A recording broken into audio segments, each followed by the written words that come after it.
Igbo ekenekwa m unu maka ndị na-ede eme mmadụ sụọ asụsụ obodo ya asị na onye abụrụ onye Igbo. O nwere ka onye Nsụka na-asụ asụsụ ndị Nsụka ọ na-asị na ọ bụrụ onye Igbo ka ọ bụ. Onye Ịza na-asụ Ịza esi na ọ bụrụ onye Igbo. Onye Anam na-asụ Anam esi na ọ bụrụ onye Igbo. Ọ bụ nwere ike ndị Mbaise na ụkwụ anyị na ndị otu ya fa na-asụ asụsụ obodo fa ọ na-asị na fa bụrụ ndị Igbo. Ụnụ ọka meseja na-agalụta. Nọmba 1 tụm ga-ama bụ na abịa n'ala Igbo anyị ata na enwere ya na-akpọ language and dialect. Ọ na-aka ọ dị n'obodo ndị ọzọ. Ije na Yoruba ọ dị onagha, jee n'ugwu Awụsa ọ dị onagha. Ọ iju ese akọwalụ gị.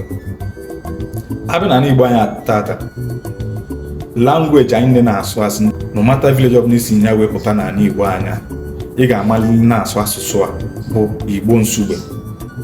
Ihe a bụ Igbo anụwa bụ Igbo everybody na-asụ, and this Igbo everybody na-asụ na bụ combination of different dialects. O nwere nke wepụtara from asụsụ Abakaliki, nwere nke wepụtara from asụsụ ndị Anambra, nwere nke wepụtara from asụsụ ndị Imo steeti, nwere nke wepụtara from asụsụ ndị Abia, nwere nke wepụtara from asụsụ ndị Enugu, nwere nke wepụtara from asụsụ ndị Imo steeti. Ona ka esi wee conjoin si ihe dị na together o wee fọmụọ Igbo Nsugbe anụ n'ọfụrụ. Oya mere sometimes bịa if no some part of ani Igbo anyị ọ bụ na isi mmadụ mba n'asụsụ Igbo, isi mmadụ no pụtara mba n'asụsụ Igbo. Ije some side of Enugu state and some side of Ebonyi state, ihe dat mba pụtara bụ wa asị gị wa. Ị gaa na some part of Anambra state onwe ebe na-akpọ Ana, that same no bụ mba na general Igbo. Ihe ọ pụtara na side Anam bụ kpa, asị gị kpa. Ifụrụ ya? Ije na some part of Ogbaru na some part of Delta state, asị gị sọ. So ifu na ihe niile a fancheneka bụkwa dialect dịcha na different villages.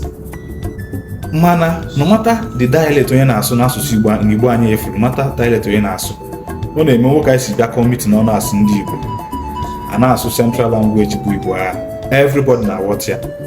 So biko unu akọzina ndị mmadụ ọnụ na fa na-asụ asụsụ village fa, ọ na-asị na fa bụrụ ndị Igbo, ọ na-asị na fa bụ ndị Fulani, ọ na fa bụ ndị Awụsa.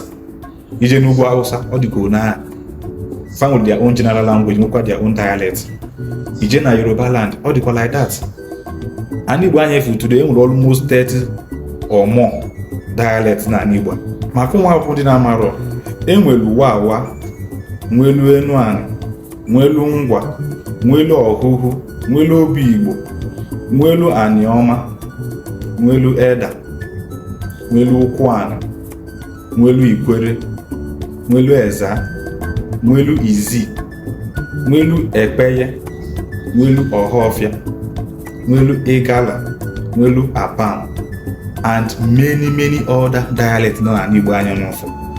Those people we can answer asụsụ obodo, asụsụ dialect, you will get confused. Mana ihe na-eji communicate with ourselves no matter what needs wee bịa bụ Central Igbo. So biko unu na respect unu dialect onye ebe ọ bụla ya bụ onye si wee na-abịa na asụ fa na ya bụ onye bụ onye Igbo ka ọ bụ, so fa na ya bụ onye na-aza afọ Igbo, so fa na ya bụ onye na market fa na-azụ Eke, Afọ, Nkwọ na Orie, mala ma na onye bụ onye Igbo ka ọ bụ. Daalụkwanụ.